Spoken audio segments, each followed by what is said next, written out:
पार्थ पवार यांच्या राज्यसभेला भाजपचा विरोध नाही, मुख्यमंत्री देवेंद्र फडणवीस यांनी याबाबतचं विधान केलेलं आहे। तर शरद पवारांची एनडीए सोबत येण्याची तयारी आहे का, राष्ट्रवादीचे प्रदेशाध्यक्ष सुनील तटकरे यांनी हा सवाल उपस्थित केला आहे। राष्ट्रवादी काँग्रेस एनडीए सोबत राहण्यावरती ठाम असल्याचं तटकरे यांनी म्हटलेलं आहे।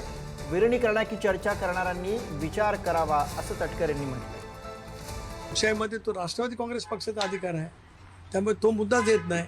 विलीनीकरणाच्या बाबतीमध्ये मी आज नव्हे तर गेल्या अनेक वेळेला हे स्पष्ट केलं, एनडीएच्या सोबत आम्ही आहोत, एनडीएच्या सोबत आम्ही कायम राहणार आहोत।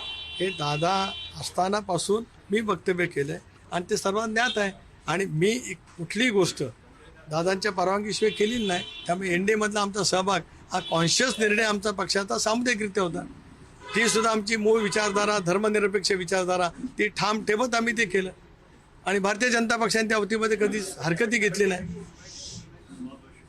त्याच्यामुळे आता आम्हाला कोण काय ठरवतोय त्यापेक्षा पक्ष दादांनी दिलेला विचार, दादांनी घेतलेला निर्णय त्याच्यासोबत राहून पक्ष पुढे नेणं हा आमची भूमिका राहील आणि या भूमिकेशी एनडीएच्या भूमिकेची जो सुसंगत असेल ते करतील।